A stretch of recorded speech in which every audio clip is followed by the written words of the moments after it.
everybody, it's the Historical Gamer once again, and today we are returning to Suzerain, our Let's Play series of this choose your own adventure visual novel style role-playing game. We are in charge of Sordland, which is the name of our country, and we've recently signed an alliance with Agnolia up here to the north, and Valen. Well, we didn't sign an alliance, but we signed a trade deal with Valen down here to the southwest. Agnolia is sort of our historical partner and friend to counter Rumburg, which is the regional power that's stronger than both of us to our north. But Valen is a bit of a dictatorship oppressing the minorities in Bergia of our province. They're oppressing that ethnic group there. So the agreement with Valen may end up being a bit of a thorn in our side politically, but it seems like a good deal economically. So we'll see how that pans out. We have stabilized the economy. In fact, this little arrow to me looks like it's just slightly increasing. So perhaps we'll have ended the recession. Our budget deficit is a little bit negative at the moment, or I guess our budget has a slight deficit at the moment. But our personal cash is nice. We had 4. We gave 1 to our driver, I think.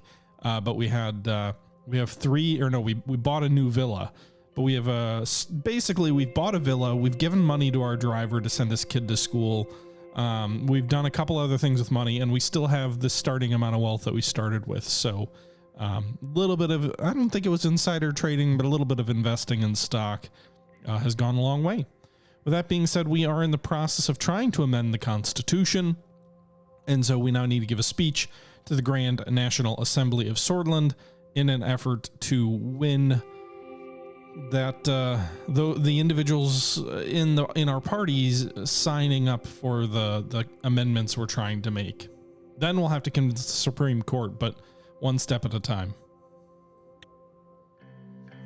I came to the Grand National Assembly of Sordland to deliver a speech regarding the new constitution and ask for support of the assembly before the upcoming vote. I walked quickly through the corridors, giving my greetings to the people on my way toward the parliamentary hall. When I arrived at the hall, the assembly was in complete chaos, with shouting and cursing between the parties.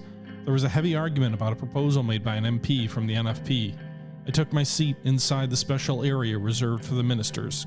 Gloria was shouting from her seat at the center of the hall as she hit the gavel 3 times, with each strike heavier than the one before. Order! Order! I saw Kesaro Kibner standing in front and up from his seat, shouting toward the members of the PFJP. Mr. Kibner, calm yourself. Show respect to the procedures of this assembly. Despite her efforts, the argument continued for a couple of minutes before everybody took back to their seats and finally went quiet. Mr. Kibner, next time when I tell you to do so, either take your seat or leave the hall so we can proceed with the procedures of this assembly and continue our duties. Some MPs from the NFP side shouted back at her in protest. Hey, Charcoal. Honorable ladies and gentlemen, if you allow me to continue, she pointed at me. We have the president here with us today. He asked to give an important announcement. The assembly fell silent. You have the floor, Mr. President.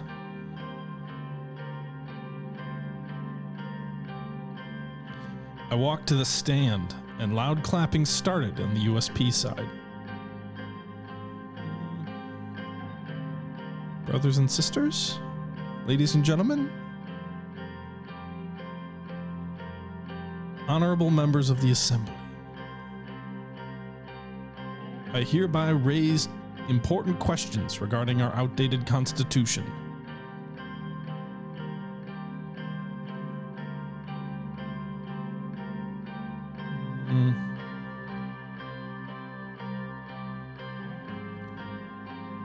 Just start out throwing flame at the Supreme Court. The Supreme Court holds too much power. Our Constitution does not adequately define or respect the separation of powers and the balance between the branches. In order to strengthen our democracy, we must be brave enough to put our faults out, or put out the faults of our Constitution.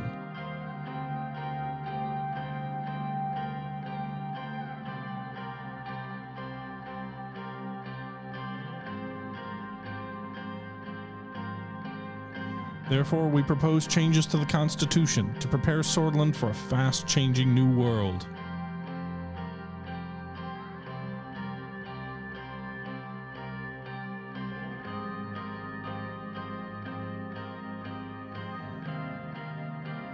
We will rebalance the branches of government to ensure more democratic process. I don't know that this actually meets with what I'm trying to do, but, you know, just make stuff up.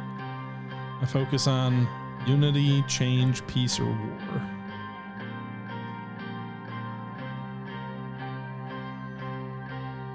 It is more important than ever that we stand united as a nation in these changing times. I call everyone to be a part of the change our people has been calling for. We all want to make Sordland better, don't we? Let's embrace democracy and unite under the banner of our people, and surely Sordland will be great again. We will make Sordland great again! Loud noises came from the USP and NFP seats. I took a breath and continued.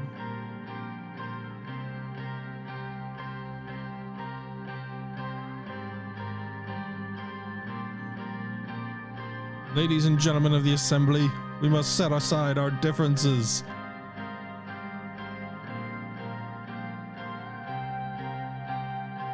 Be part of a new era for Sordland? Be part of a new era for Sordland. I don't know that this is going to win me a lot of the conservatives, but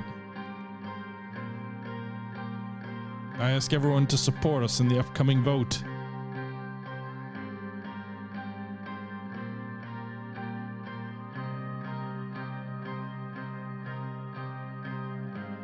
I will address all. Let us write the future together.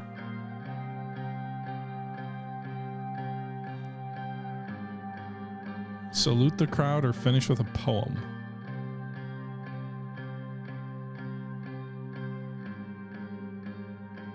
Finish with a poem. There's a victory growing with every morning.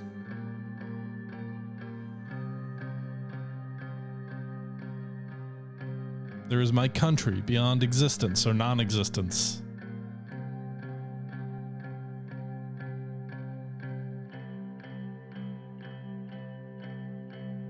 There is a spring that blossoms out of the graves of our fallen.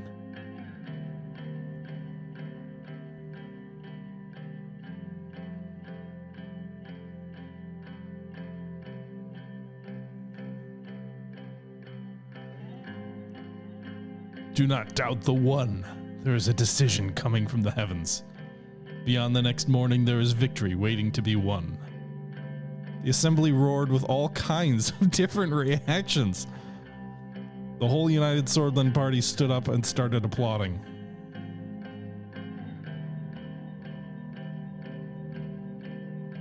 Yes, Mr. Richter? Thank you, Mr. Speaker. I would like to thank Mr. President for his speech. We, the People's Freedom and Justice Party, stand in agreement with the need for a new constitution. However, our demands seem to be ignored by the government, even though we made the Reform Committee's work possible. It was us who were pushed back from the process. As long as Mr. President continues to follow the footsteps of his party's founder, we will be doing our best to stop this proposal. We do not welcome this attempt to break our system further. I ask Mr. President to reevaluate his decision and not ignore the demands of our people. Otherwise, you should never use the word democratic again. You must have lost your mind to claim you were the reason for the reform talks, Mr. Richter. You and PFJP are nothing but puppets of Western interests. Order! I demand to speak. I don't think Kessero was like a relevant person in the last playthrough I did. I'm assuming I did it like... I went more down the reformist path. Obviously, we're doing some reforms, but I think maybe because we're a former young sword or something, the nationalists are more relevant in this one, I guess, maybe? The nationalist movement wants to thank Mr. Rayne for his priorities. The National Front Party will not stand in your way. Let it be known that the NFP will do its best to aid the draft of the new constitution and reach an agreement with the USP. If our concerns are listened to, the NFP has the power to make the proposal pass. We will stand together with any attempt to protect and strengthen our established political culture and national values. Thank you. Kessler went back to his seat, but the chaos in the assembly continued. To leave the assembly in chaos? Should I go back and speak again?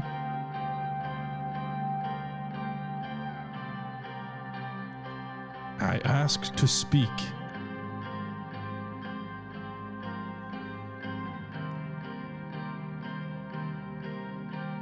Mr. Kibner.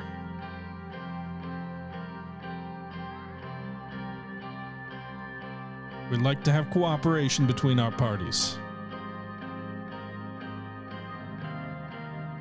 Thank you for your support. We are looking forward to working with the NFP. Mr. Richter.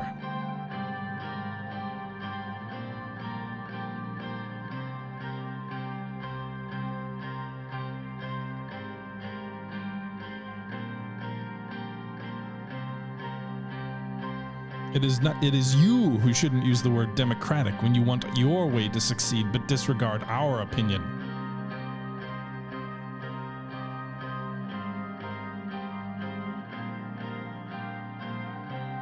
Do not stand against change. Be part of it, Mr. Richter. We can do much more together.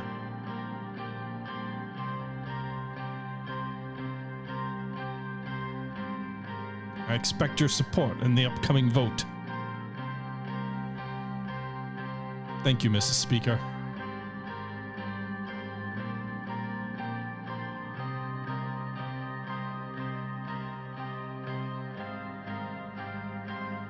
Okay, so I didn't exactly calm the place on my way out.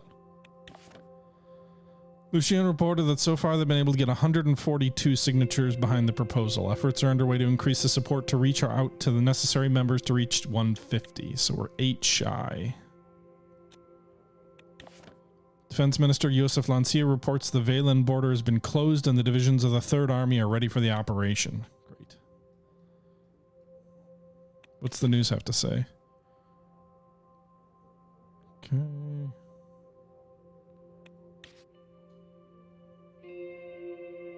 Tensions between Agnolia and Vagsland keep climbing. The latest addition to the escalation happened yesterday. Vagsland ships started advancing on the perimeter around the island. According to Angolian sources yesterday in the morning, the Angolian battleship Van Gleben A387, there's 387 battleships, had intercepted a Vagslandian destroyer and warned them to move out of Angolian waters.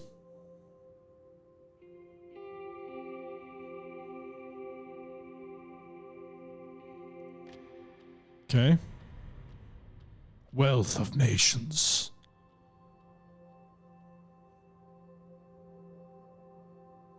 Okay.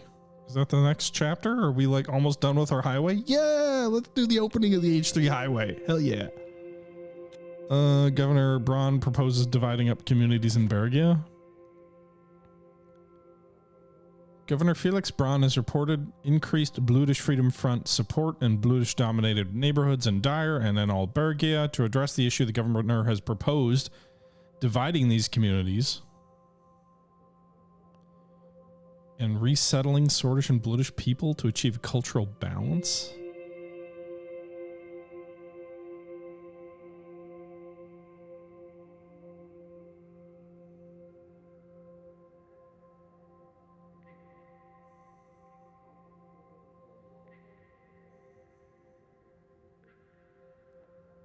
Okay. Some officials claim these measures would be directly against the Constitution. The government of the special zone doesn't have the authority to do this. Yeah, I don't want him to be setting up like strategic hamlets and frickin'. You're just an autonomous region. You don't do that. Van Horten has won the general elections in Agnolia. That's good. He's the one we just signed the alliance with. Hey, Gaius. General Staff gathers. The General Staffs convened at the Ministry of Defense today to assess the security conditions of Sordland. More than 20 high-ranking officers were in attendance and discussed several war plans, the internal stability of the nation, and overall state of the armed forces. Ministry of Health has finished a privatization proposal plan in order to increase the resources of the health system and increase the quality of service throughout small market competition. Didn't I say I wasn't going to privatize healthcare? I said I'd do that to schools, but...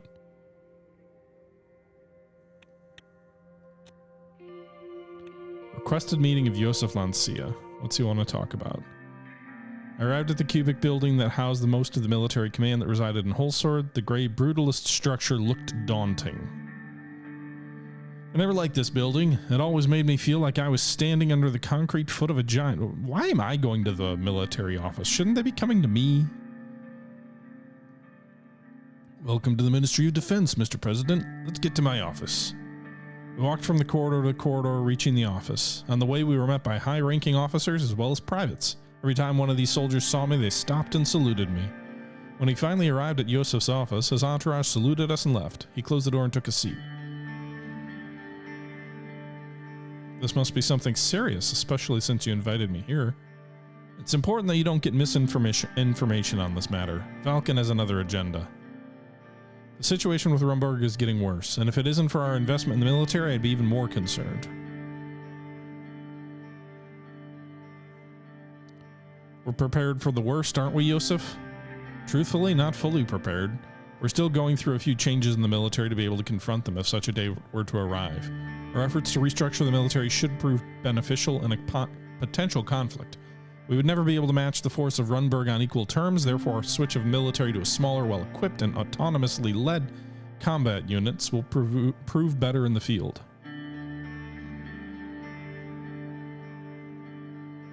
I'd rather prevent a war altogether. Me too, but we might not have a choice. The recent partnership we have signed with Agnolia includes a mutual defense clause. In case of conflict, we'll be obliged to come to each other's aid. In case of a Rumburg invasion, they'll come for help. Do you think their support would be enough to hold the line? I don't think so. Mr. President, we need stronger allies. Sure, Agnolia is better than nothing, but we must look further. Aspasia or Vagsland are options, in my opinion. Vagsland's not going to sign an alliance with us if we sign an alliance with Agnolia. That's absurd. Do you really think that's necessary? Yes, it is. The danger far outweighs the sacrifice. As a result of the recent deal with Valen, we've started reinforcing the border. Forward scouts have been deployed and we've started moving our divisions. Rest assured, we're ready for anything that'll come from the other side of that border. We'll be providing our reports to you.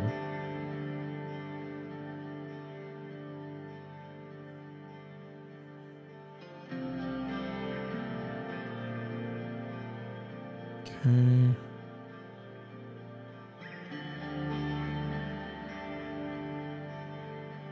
I don't think we'll have any problems, but stay alert. We don't know what we're dealing with yet. The mandatory conscription law has become a matter of discussion, and we need to strike a decision whether to keep or remove it. The facts are that the conscription gives us a large reservist pool that can cover a large front line, but these troops lack the morale and quality to be offensive elements. It's the last step remaining to switch to a modern professional force. Our restructuring is hindered by 100,000 of cadets extending our logistics and slowing command structure, and reducing combat efficiency of our experienced units.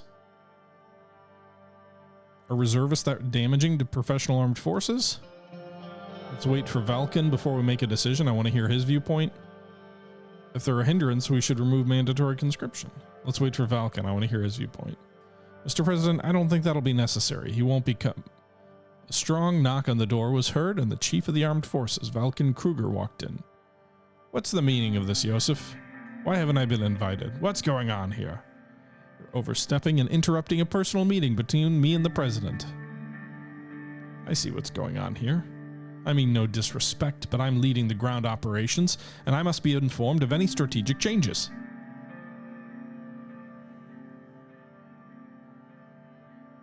Ministry of Defense is your superior, and so am I. Well, now that you're here, what's your opinion on conscription? The matter's rather simple from my point of view. Our forces have gone large structural changes, changing the operational capabilities and tactics. However, at the end of the day, Rumburg is a larger army and air force and navy. Our conscripts will fill much needed weaknesses we have.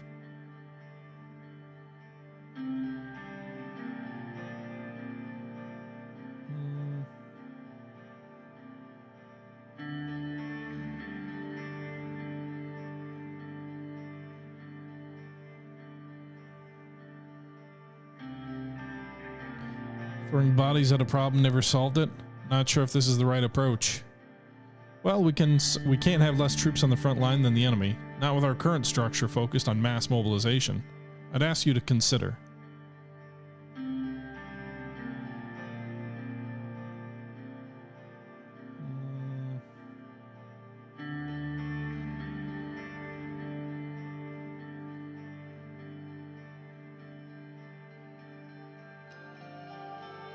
I don't know what I've been told.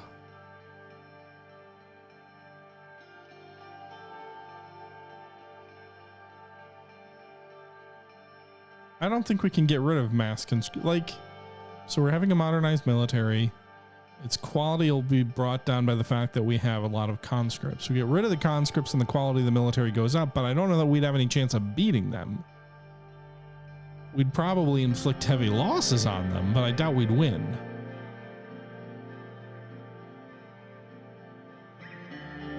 But would the modernization be pointless if we don't?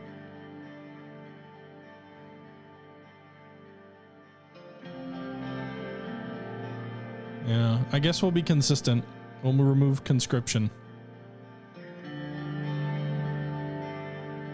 In June, we decided to upgrade the equipment of our military. The military thanks the administration for the extensive support, especially in creating a modern fighting force. We need to decide what branch we'd want to modernize more. Which branch requires the most modernization? Strategically speaking, the army would be the safest choice. However, the air and naval forces would do well with further modernization too.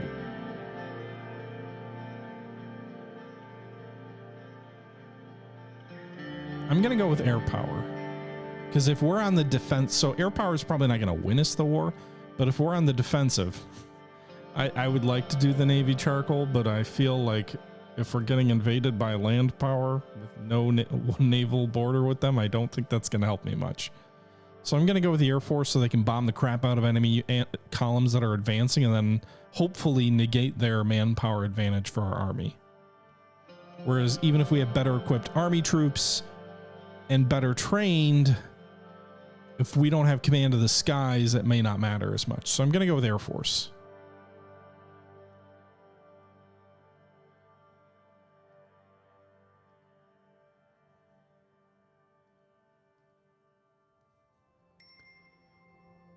I don't know why I got more money, but apparently I did. Red youth members arrested. Okay. Whoops. I guess since we're down here.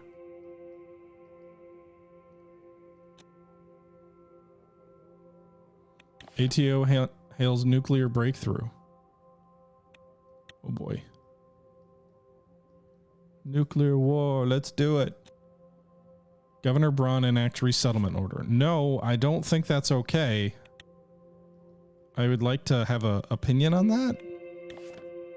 Arcasia has finished moving its planes to Ilroy Air Force Base. As per the terms of the new agreement, the Arcasian military is allowed to refuel and repair access to the Air Force Base in exchange for providing logistical, financial, and equipment support to Sordland. Women's Rights March. And then we've got to go to the opening of the highway. What's the news say here? Fight against BFF continues in Bergia.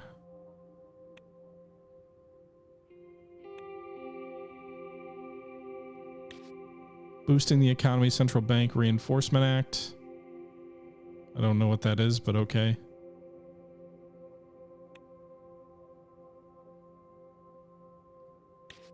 Governor of Bergia issues resettlement order.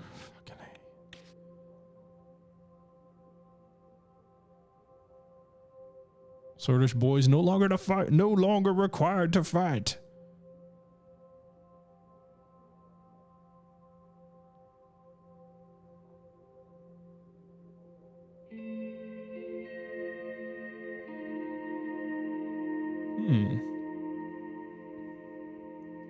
Is this a hint that I'm gonna get cooed?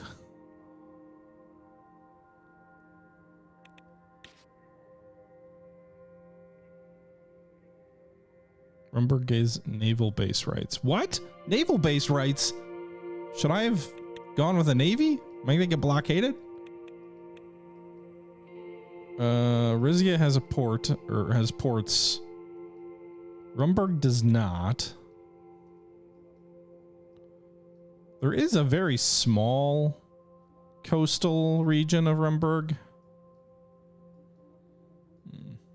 I think it's okay. Time to what? Well, my wife is working with the women's rights stuff, Charcoal. I told her to go ahead, so I don't have anything to say there. She's definitely involved, though. All right, the opening of the H3 highway. Arriving in Lock Haven for the grand opening ceremony of the H3 highway was a proud moment for all of us. Simon and Leals, who heavily assisted the project, were with me, along with Lucian, to decide how to proceed.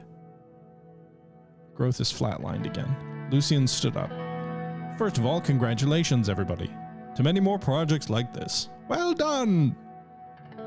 We couldn't have done this without our excellent team. Indeed. Let's move on to our plans for the opening tomorrow. It's been a long time since the last successful infrastructure project. There's good reason to capitalize on the occasion. I have a plan for how to do that. If Mr. President accepts a drive from Lockhaven to Avery, that should do the trick. After the motorcade takes off, the road will be open to the public. What are your thoughts? I don't support anything beside the opening ceremony. Actions speak for themselves. Involving the president could be beneficial for his image. I think so too. Mr. President? I agree. There's much to gain.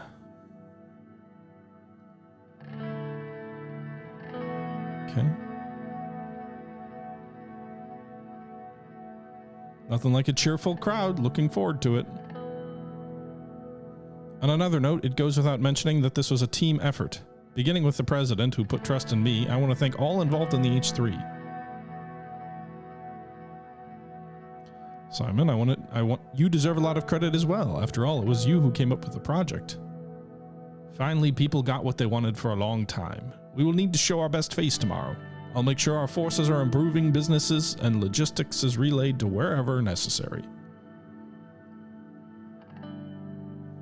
Once again, good work, everybody. The team left, leaving the rest of the evening to prepare for the big day tomorrow. The next day, a stage had been erected next to the entrance to the highway.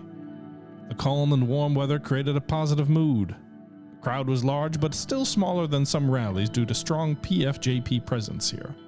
We began moving toward the stage as the excitement was growing. Brothers and sisters of Sordland, I welcome you Lockhaveners today as a proud servant of this country. Lucian's voice echoed in the square next to the highway. Hundreds of Sordland and USP flags began to wave as cheers intensified. Without further ado, I invite the President of Sordland to the stage. I moved up to the stage to address the crowd.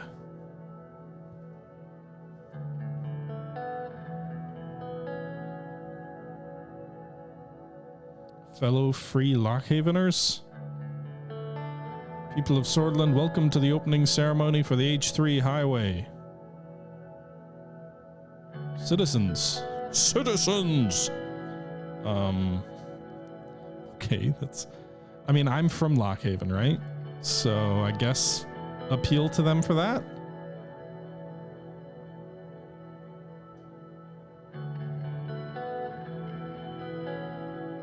Nice. The chanting from the crowd intensifies. Some were yelling the motto of Lockhaven: liberty, unit, until eternity.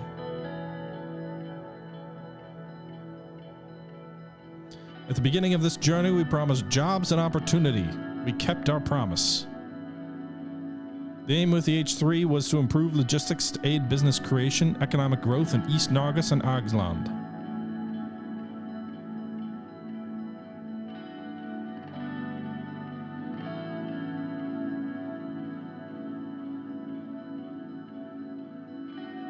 This highway brings thousands of new jobs. Many unemployed citizens have benefited and will benefit on the path of this highway.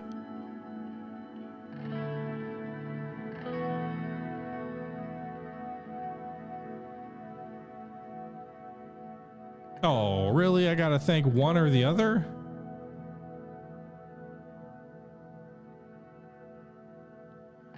So I'm probably gonna piss off Simon Hole, right? If I thank Leals. But it was her idea, so I don't want to embitter her. So I guess I'll go with her. None of this would be possible without my colleague's sound advice, the Minister of the Interior, Leals Graf.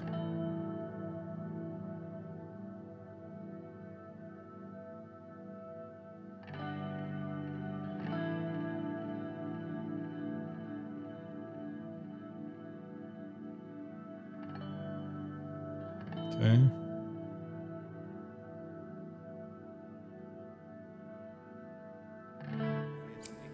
Cut the ribbon.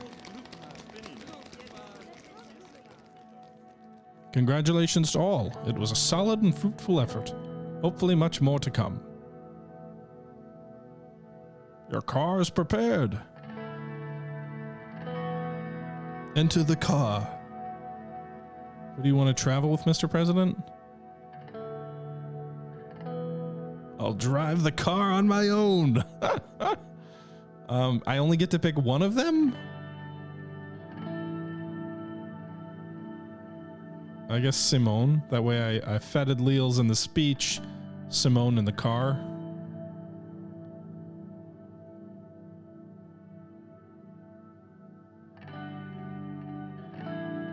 Splitting the baby may not be a good choice, but we'll see.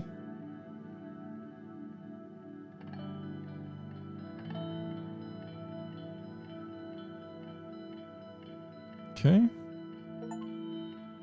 Today was a great victory. Maybe that's why my economy went up, or my budget went up, because the highway finished.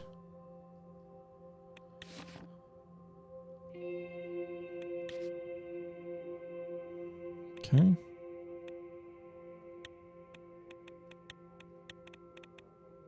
Average transportation links. The government's recent investment in infrastructure has had a positive impact on transportation network connections, which have slightly recovered. However, there's still a need for additional investment to fully restore the transportation network and support sustainable economic growth. Okay. The H3 highway's done. Modernized Air Force. Okay. Yay. Increased business and trade. Good. Increased rapid city growth in Avery. Good.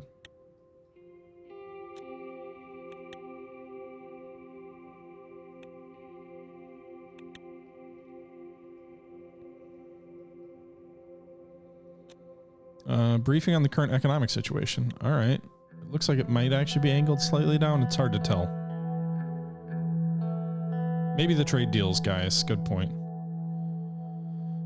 All right, so we're going to go talk about the economy.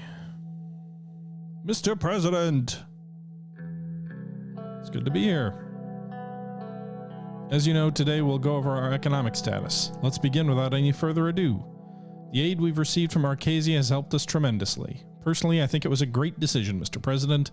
We will use the majority of the capital to combat the recession.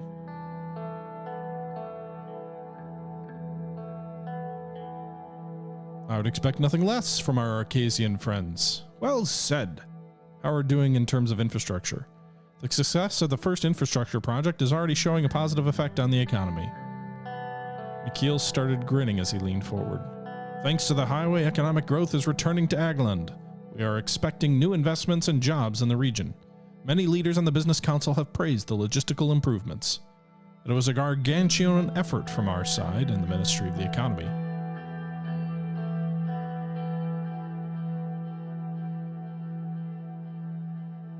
Your efforts are noted. Everybody who's contributed is greatly appreciated. Teamwork makes the dream work.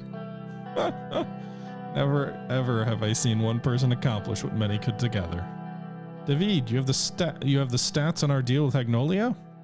Our trade deal with Agnolia has increased our import and exports by 25% in 1 month. Holy crap. With much more to be expected in the future. But higher prices of Agnolian steel didn't result in a trade surplus. That's what we expected.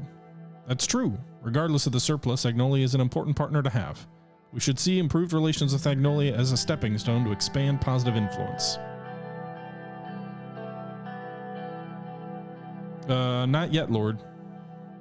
I support our foreign initiatives with partners as democratic as Agnolia. I agree. Aligning ourselves with more democratic countries is good for Sordland. It's good for overall trade with other countries as well. Democratic countries generate more trust in general.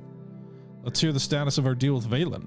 Our trade deal with Valen has increased our imports and exports by 60% in 1 month, which is a considerably good number. This is a dangerous gamble, but I'm glad it started paying off. The payoff is high, yes, but so is the risk. Our support for their military operation was questionable. Regardless, the numbers are clear. I must say I still can't get behind a trade deal with Valen, especially when it involves military cooperation. I feel like we've made a contract with the devil. I hope it was the right decision. There certainly is no use deliberating that decision now. Increased trade has improved our economy. I see this as a reason for celebration. On a side note, consumer spending has decreased further due to a pessimistic mood caused by our economic issues. I'm confident we'll turn this mood around with adaptive projections and solutions. Good to hear. We will do better. What do you mean our first attempts weren't successful? The economy is not going down, is it? Are we though?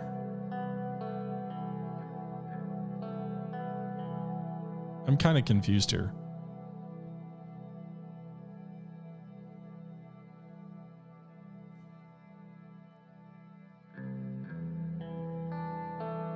Okay.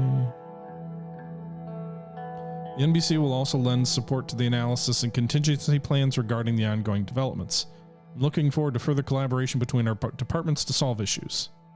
Some good news. We have a budget surplus. This means we can pursue many investments which would drive our economy upward. I'll present you with the draft documents of economic expansion soon. That's excellent news. I agree. With the extra money, there's so much more we can do. As per the latest data from the ministry, the recession unfortunately seems to be lingering still in some economic areas. No matter the cost, we'll have to increase our economic development rates. Otherwise, I'm sad to say we'll be doomed. Okay.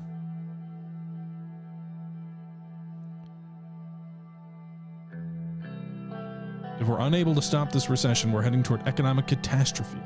I thought we stabilized the economy. I don't get this.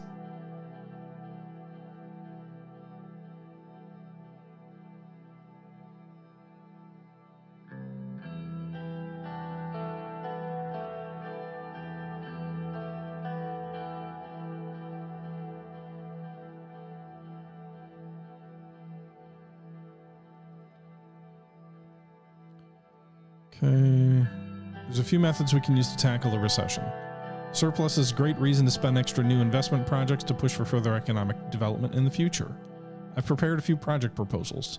There's two main distinctions between these projects. It's either about continuing our infrastructure improvements or investing in increased production. If we continue the work on infrastructure, that would lift us up to an advanced country level. However, our industrial production also needs a boost to return to pre-recession levels. There's of course the option to not take any risk related to our budget. The plans for these projects will be finalized soon. For now, I can provide preliminary information. What projects could boost our production? For production, we have two projects. One is the Sarna Agricultural Zone and the other is the Conride Industrial City. Sarna Agricultural Zone investment is a higher priority due to the fact that the farmers in Bergia were the most hit by the recession. Sarna is also a much poorer city. The Conrad Industry City project has the potential to increase manufacturing in the greater Holsord region by a large amount.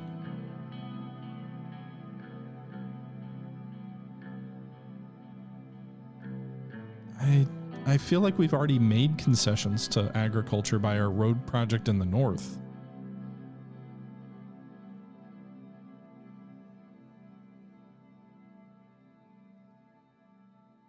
Okay.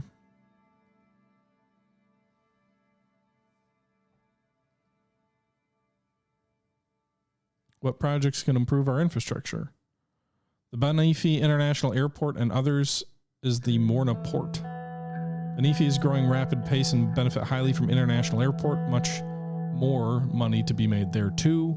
The Morna Port will boost trade and improve the flow of goods toward Holsord because Conrad's port is too small in capacity.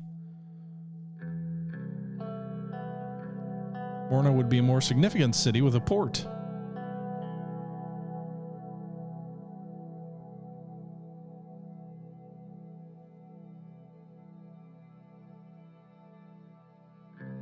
Increased imports and exports on a more accessible path to Holsord is very lucrative, in my opinion.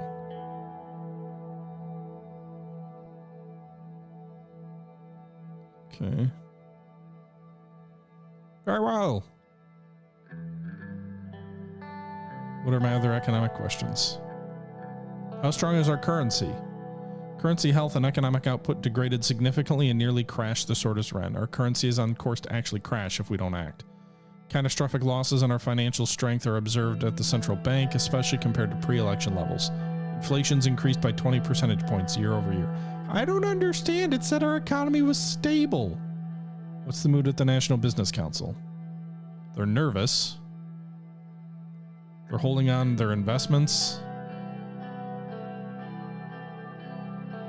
Our success in reaching a trade deal has boosted our position as a regional trade route and increased the likelihood of potential trade partners. We've imported and exported more across the board with all countries except for Rumberg.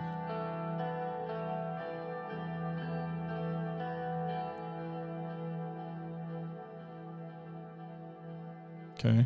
I don't quite understand that. I guess we're tilting. Are we tilting slightly back down? Because last I checked, if we go to the economic situation, it says that we have a consistent economy. So why would that cause things to slip? Energy crisis looms. Why would the energy prices be spiking if we've got that free trade deal with Valen?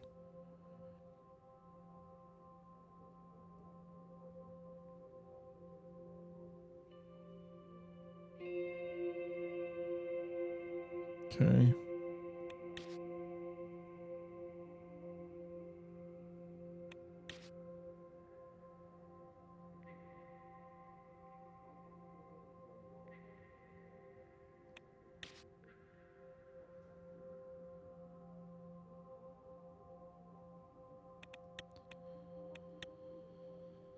All right, so what's happening here? Pro-Blutish protests. Gotcha. There's a case going against, whatever.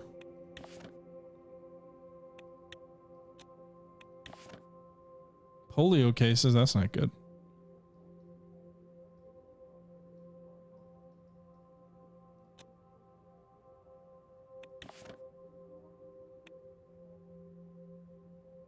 Okay.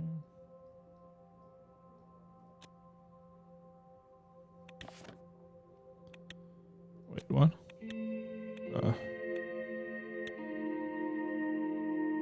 Sounded like he was committing us to a naval war. All right, so we've got multiple options here. ERA bill proposed to combat energy inflation.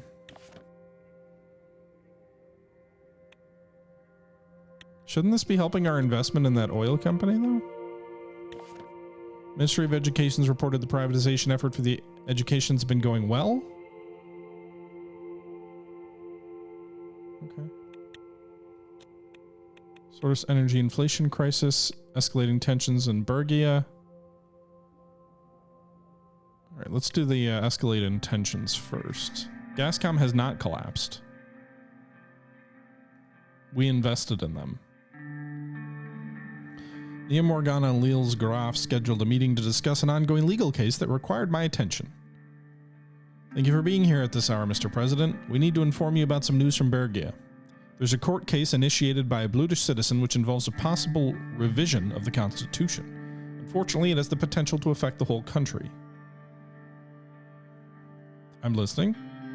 Let's start from the beginning. As you know, after the discovery of the K-74s in separatist hideouts, there have been more than a few attacks initiated by the BFF. Due to lack of security funding, some of these otherwise avoidable attacks could not be stopped. This led to an increase in tensions in Bergia. The main problem with this is the security structure of Bergia. Due to the special status of the region, operations on the ground are run by local security forces that are not bound by the interior, which means my hands are tied. Unfortunately, the court backlog piling up with increasingly frequent rulings that are unjust has led to many of our citizens losing their trust in our justice system. This is particularly a problem for the residents of Bergia. It's definitely not helping with increasing tensions between Blutish populace and swords. It increased even further after Operation Bear Trap. We've been receiving more and more intelligence about some kind of preparation by terrorists. We can't allow the conflict in Valen to spread to Sordland, and we know that Valen and Sordland divisions on the BFF are in close cooperation. This is worrying.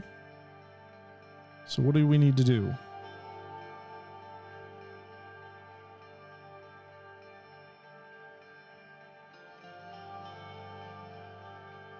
Okay. He also raised conflict in the Constitution and argues that the way it's written makes it open to interpretation to allow people like Governor Braun to abuse their power. What exactly is this case about? He's claiming the current Constitution gives legal grounds to discriminate against Bloodish people, directly infringing upon the rights of citizens. He claims Article 7 of the Constitution, citing the line, "Every sword is equal before the law," is in direct conflict with the freedoms and rights defined by Article 100. Governor Felix Braun is accused of using Article 7 to justify his oppression of the Bloodish community. Who is this guy? He's a lawyer and Bloodish rights activist, lives in Dyer. Okay. He was evicted last month from his home in Dyer. He was shot at by local law enforcement.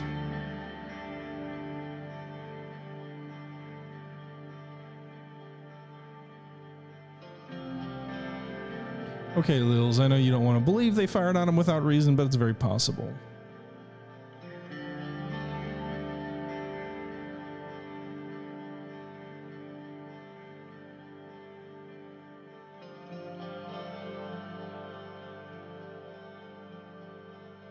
As you know, the rights and liberties of Article 7 allude to or described in Article 100 in further detail. All citizens are, in theory, can exercise rights described in these articles, blah, blah, blah.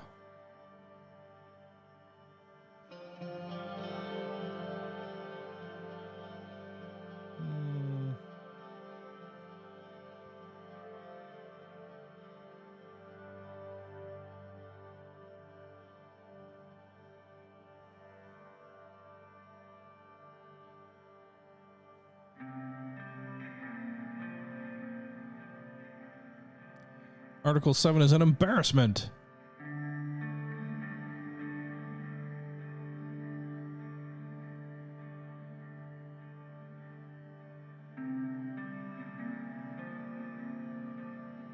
Okay.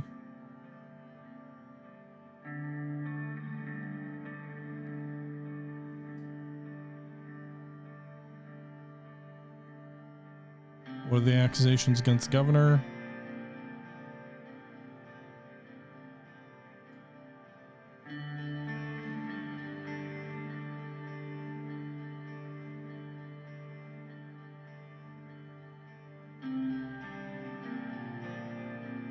Alright, so Leo and Nia are not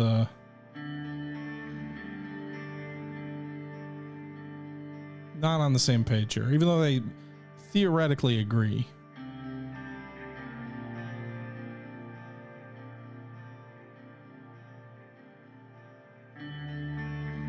I wonder if we have the energy inflation because we got the tariff. No, the tariff-free oil should keep prices low, not high. That doesn't make sense.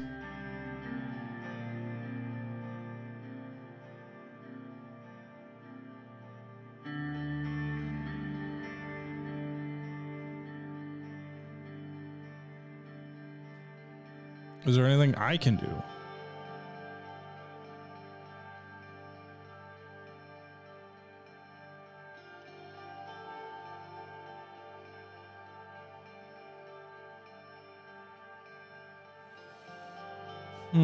What if we can convince the justices to agree with Arison?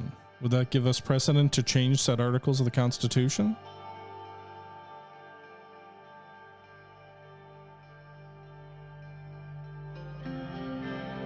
You must pressure on the system to block this case from reaching the Supreme Court.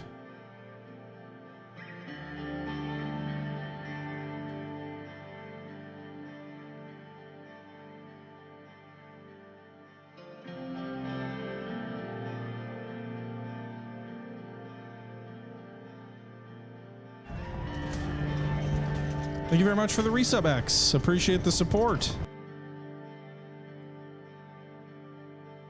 It's great to hear. I'm listening.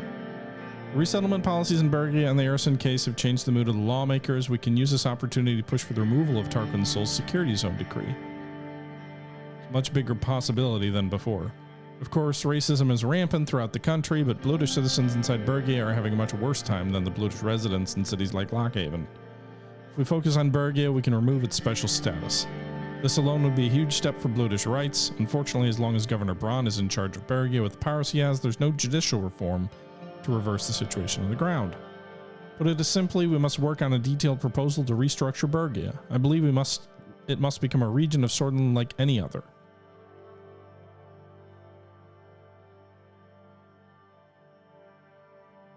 Are you sure we can even revoke the special status of Bergia? We can't be sure of anything, Mr. President. But Leals and I both believe there's potential to get more MPs behind the idea. Okay.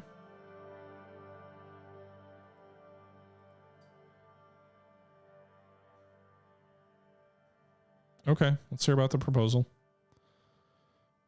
All right, abolish the special zone. Taking a special authority of the governor.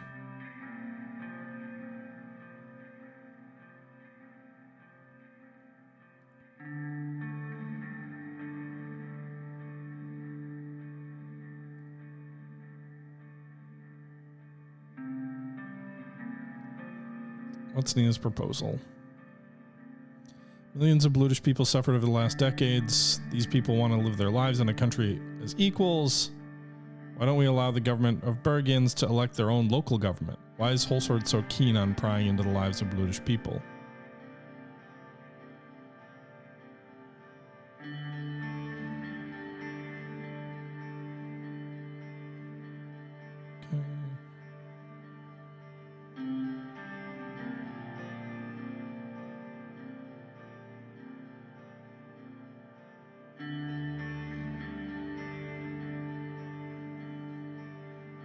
Yep.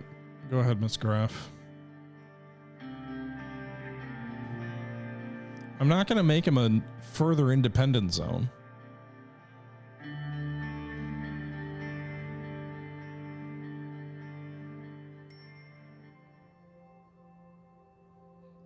Okay. Energy prices fluctuate, raises concerns.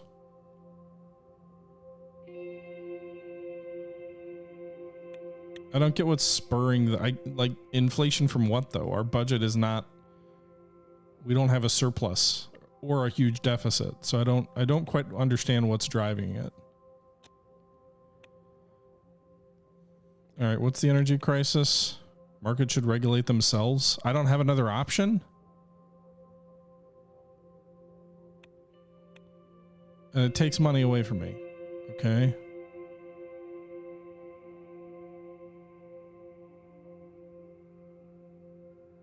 So it's just an update. An update I can't do anything about. Well, thanks for giving me the money back. Now I'm back to zero.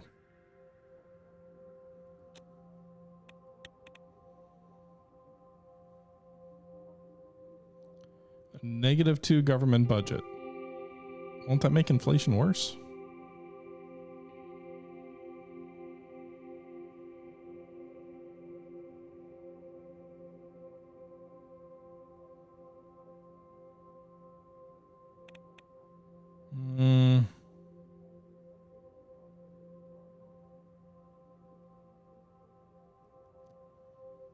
But do we really want to go to -2 on the budget? That seems risky.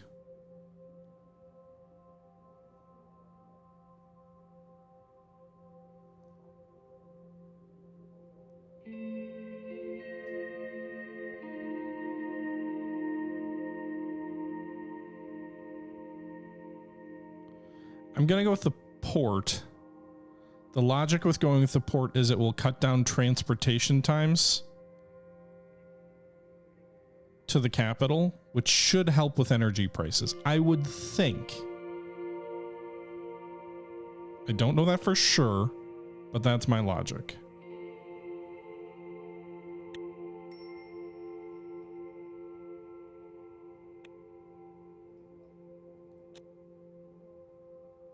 Oh no, budget allocation of healthcare. Don't make me spend more. Central Bank Reinforcement Act. Oh God.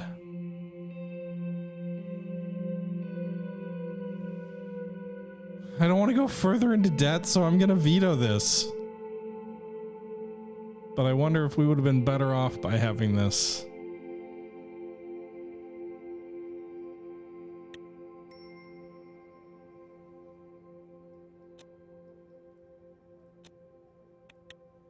Budget allocation of healthcare. I also promised my leader of my party I would not privatize healthcare. So, dear God, let's hope we can just get by without spending less or spending more. Okay, so we have a polio outbreak, so that's not great.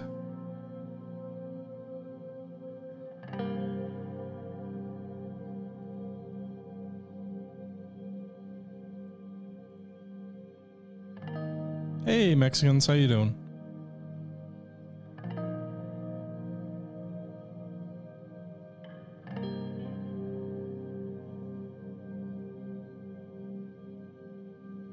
Okay. In general, the ministry is somewhat content with the budget decision that was made. At least we didn't get cut. But I'm still happy that the administration continues to support healthcare at the same level as before. Our health services seem to be working fine and don't require more investment. I'm sure we can improve what we have. It was not a decision I made lightly. I don't see many ways out of the particular situation. We need funds to bring improvements.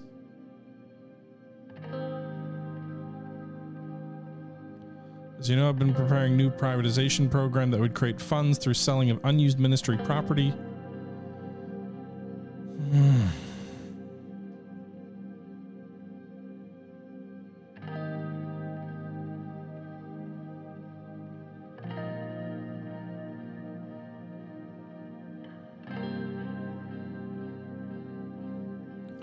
I said I would not. In order to get my constitutional changes, I can't privatize healthcare.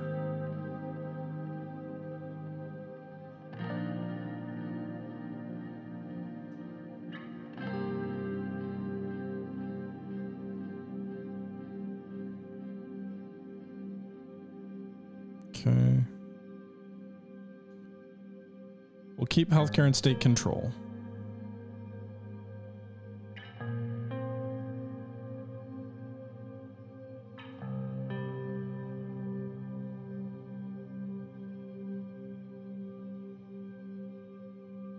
I already made a promise, guys, to the leader of my party I wouldn't privatize healthcare for her support in the constitutional amendment process.